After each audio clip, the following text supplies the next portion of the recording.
Bismillahirrahmanirrahim. Assalamualaikum warahmatullahi wabarakatuh. Saudara, dengan saya lagi Edi Mulyadi dari Forum News Network FNN. Saudara, ada berita yang membuat kita marah sebetulnya ya.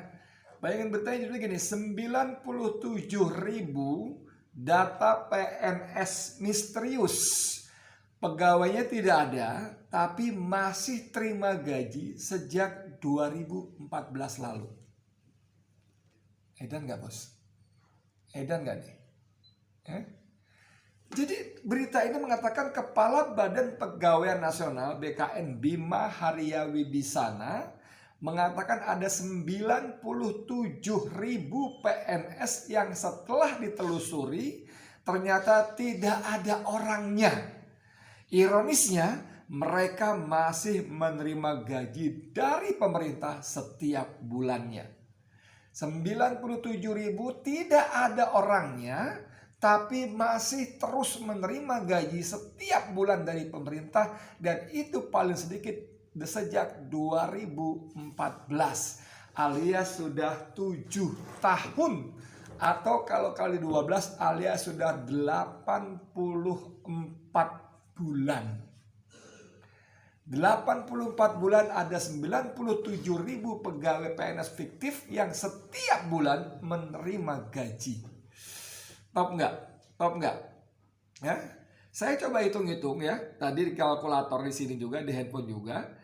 Itu ternyata kalau 97.000 pegawai PNS yang kalau kita pukul rata sedikitnya 4 juta saja setiap bulan, maka ada uang negara yang hilang gak jelas kemana rimbanya, 388 miliar sebulan untuk menggaji makhluk gaib yang konon diberi judul PNS atau ASN, Aparatur Sipil Negara.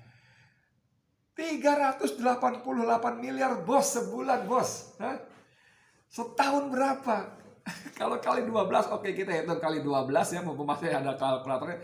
4,656 triliun setahun.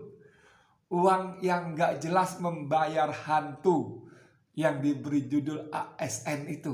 Orangnya tidak ada tapi gajian. Jadi pertanyaannya, kemana uang itu? Siapa yang terima uang itu? Dan mereka juga sebagai ASN, mereka juga membayar yang namanya iuran pensiun ya. Berapa lagi itu angkanya? Ini negara model apa, bos? Ini negara model apa? Ini bukan cuma sekedar salah ketik. Ini bukan cuma sekedar masalah teknis administrasi, bukan. Ini ada uang keluar.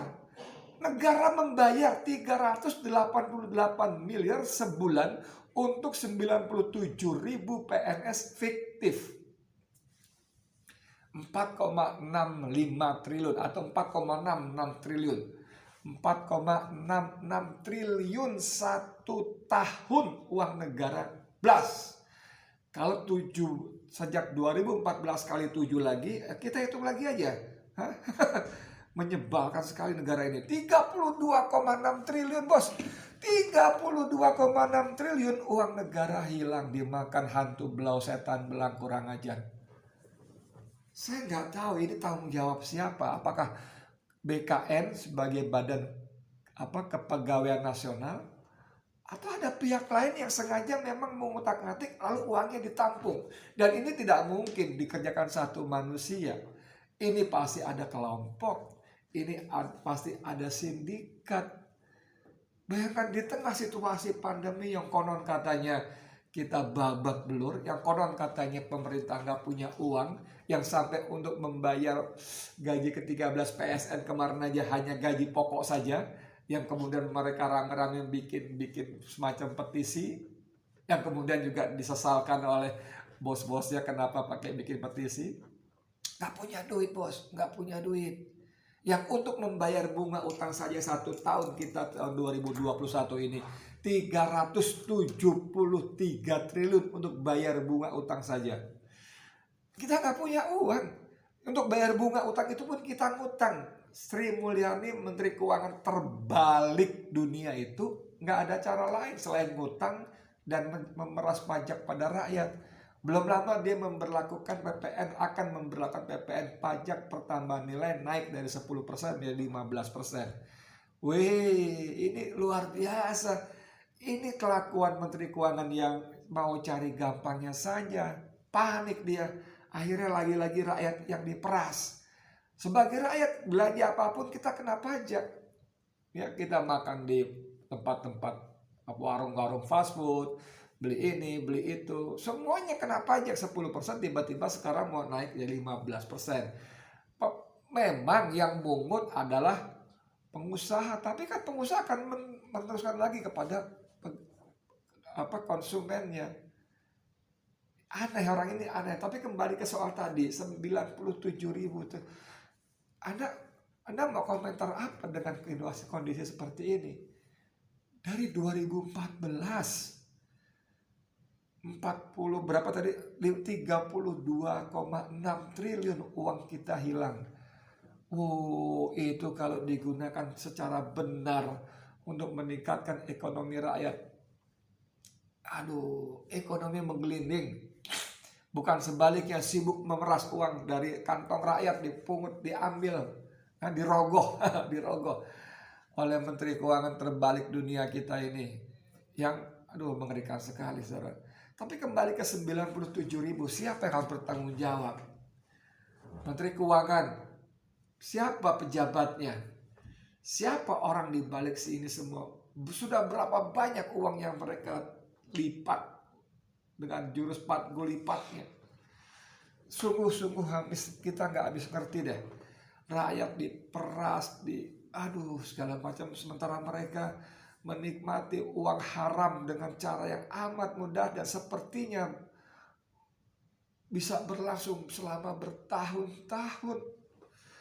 Memang dari sisi teknis administrasi ini tentu menunjukkan pengelolaan negara yang serampangan dan ugal-ugalan. Memangnya ini menunjukkan dalam 6-7 tahun ini Indonesia ini benar-benar meluncur, bukan meroket tapi meluncur, gila sekali. Korupsi di mana-mana, ya kan?